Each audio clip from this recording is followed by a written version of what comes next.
We're about to talk about something no one ever told you when you were 25 and panicking about time slipping away, that the best part of your life may not even begin until after 40. Sounds crazy, right? That society has sold you the idea that everything of value happens in your 20s and early 30s. Career, romance, identity, adventure. But what if that's all just the ego's fantasy? What if Carl Jung was right when he said, we cannot live the afternoon of life according to the program of life's morning? Let that sink in, because if your life feels like it's coming undone, Jung would say, maybe it's finally beginning. Before we go deeper, let's get brutally honest. Most of us spend the first half of our lives playing roles. We wear masks not because we're fake, but because we genuinely believe we are the mask. We hustle to prove ourselves, chase status, control appearances, and suppress the strange, wild, spiritual voice whispering behind our routines. You know that voice, the one that asks in the quiet, is this it? But we drown it out, because in your 20s, everything is external. You want to be seen, admired, desired. You want others to validate that you're doing life right. You build careers, relationships, reputations, but often you build them over a hollow center. And sooner or later that cracks. Click subscribe to this channel to get more topics you love. Jung called the first half of life the phase of ego development. It's necessary, even heroic. You must forge a self that functions in the world. But here's the twist. The more successful you become in that first half, the more dangerous it is. Why? Because your identity becomes so tightly wrapped around that image that when life begins to shift, as it inevitably does, you'll feel like you're dying. And that's not a metaphor. The ego does die. Around your late 30s into your 40s, the world starts stripping away the illusions. Friendships drift, careers plateau or implode. Relationships lose their spark or shatter altogether, and in that collapse, you're given a choice. Double down on your persona and pretend everything's fine, or start the terrifying descent into the second half of life. And here's where it gets good. Jung believed the second half is where the real life begins. Not the performative one, not the polished resume version, but the deep, mysterious, often chaotic life of the self, your true inner nature, unmasked and undomesticated. You no longer chase the world's definitions of happiness. You start asking what happiness means to you. You stop asking, what should I do to be successful, and instead ask, what is my soul asking of me now? That's a terrifying question, but it's the only one that leads to peace. Think about this. Why do so many people feel a midlife crisis around this age? Not because they're falling apart, but because the ego is losing its grip and the self is rising. The crisis isn't the end, it's the invitation. It's the alarm bell saying, your old tools no longer work, time to go deeper. It's the soul refusing to let you stay asleep. And that's why Jung was so radical. He didn't pathologize these breakdowns. He saw them as initiations. You don't need to be fixed, you need to be reborn. Let me give you a metaphor. The caterpillar does everything right in phase 1 of life. It eats, grows, survives. But then, suddenly, it stops. It forms a cocoon, and inside that cocoon it disintegrates into a chaotic mush. That chaos isn't a failure, It's the metamorphosis, and on the other side of that mess is a butterfly. The exact same thing happens to us.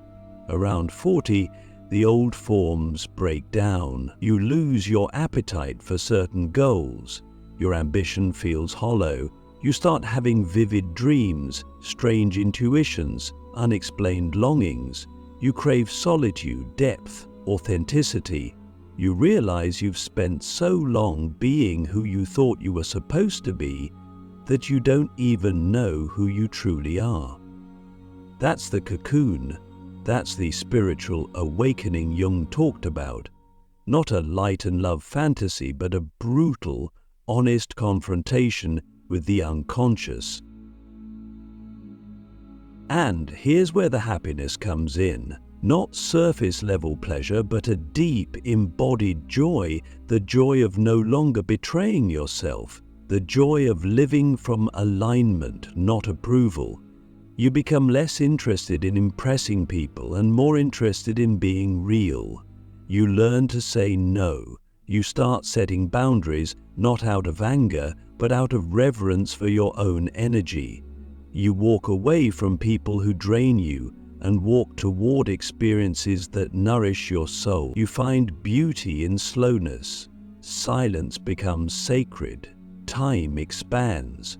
You begin to understand that the purpose of life was never to be someone, but to remember who you've always been beneath the noise.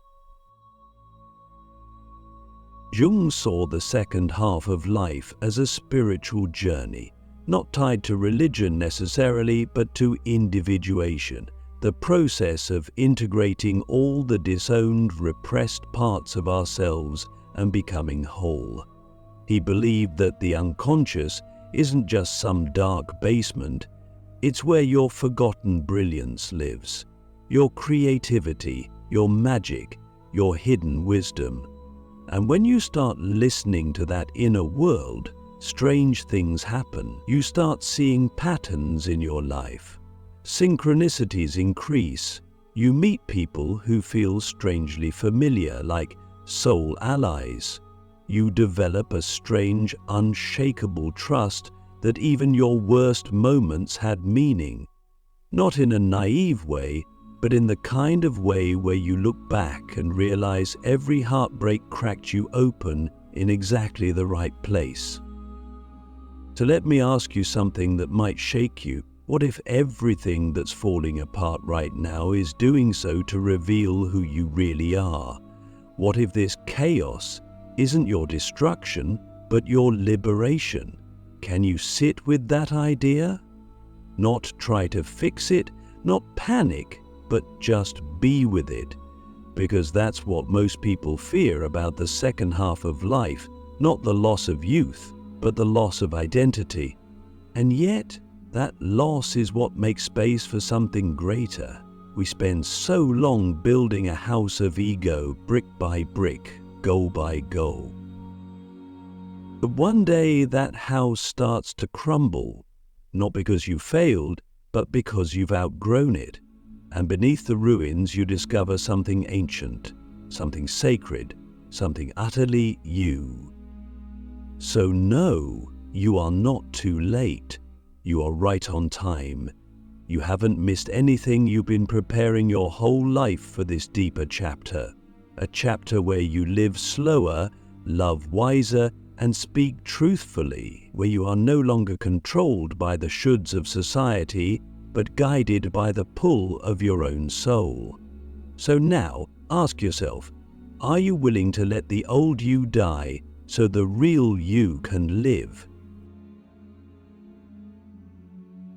Let's go even deeper, because once we understand that happiness after 40 isn't about comfort, but about truth, we have to talk about collapse. Not the kind that gets posted on social media with an aesthetic filter and a motivational quote, but the raw, unfiltered unraveling that feels like death from the inside out. Jung called this moment the night sea journey, a plunge into the unconscious where the light of your old identity disappears and you drift alone in unfamiliar waters. The scary part, no one can take that journey for you. But the astonishing part, when you survive it, you come out with something the world desperately lacks: real soul. Most people misunderstand the midlife crisis. They think it's about sports cars, affairs, or quitting jobs impulsively. But those are just surface symptoms. What's really happening is that the ego, the version of you that was built to survive society, is starting to crack. And what rises underneath is not madness, but buried intelligence. For the first time in your life, the unconscious starts speaking louder than the noise of the world. You can no longer ignore the dreams, the anxiety, the restlessness. The strategies that worked before, achievement, distraction, pleasing others, no longer bring relief. That's not failure. That's the initiation. Jung said, "In the middle of the journey of our life, I found myself in a dark wood, for the straight way was lost." He meant that the path of adulthood is not linear. It bends, collapses, twists, and the dark wood isn't a mistake. It's sacred terrain, because only in the dark do you confront your shadow. And your shadow isn't evil. It's every part of you you've buried to be acceptable. Your wildness, your grief, your rage, your intuitive genius, your sensuality, your power, all of it locked away so you could be what others wanted. But after 40, those doors start to creak open, and if you're brave enough to look, you find out you're not broken. You're just blooming in reverse. Do you know why it feels like you're losing your mind sometimes? Because the mind you've used your whole life was never designed to carry the weight of the soul. It's like trying to measure poetry with a calculator. Your heart starts asking questions your brain can't answer. Why am I here? What matters? Who am I if I'm not what I do? And if you sit with those questions long enough, without numbing, something wild happens. You start to feel again, not just the pain, but also the beauty. You cry more, you laugh harder, you stop performing, you stop apologizing for your truth. You begin to love, not from fear of loneliness, but from overflow. Here's something no one tells you. Real joy often arrives in disguise. It shows up as endings, as silence, as a loss that burns everything false to the ground. That's why midlife can feel like annihilation, because it is of the false self. But that burning clears space for something eternal, your essence, your wholeness, the version of you that was never touched by trauma, expectations, or shame. And from there, happiness doesn't mean perfect circumstances. It means integrity, inner alignment, being able to look in the mirror and know you're finally telling the truth. Jung warned that if we don't listen to the call of the soul in the second half of life, we risk becoming bitter, rigid, cynical. Why? Because the soul is patient, but it doesn't tolerate lies forever. When you deny it too long, it retaliates. You get sick, numb, addicted, spiritually bankrupt. You chase youth with desperation instead of grace. But if you do listen, if you honor the collapse instead of resisting it, you gain something no one can take from you: sovereignty. You stop outsourcing your worth. You no longer ask others for permission to be yourself. You don't need applause, you need truth. And that changes everything. I want to ask you something that might sound simple, but I dare you to answer it honestly. When was the last time you felt fully alive? Not distracted, not entertained, not approved of, but alive. That moment, however small, is the clue. It's the compass. It points you toward your soul's real territory. Because after 40, happiness doesn't come from more, it comes from less. Less pretending, less noise, less running. You don't need more experiences, you need deeper ones.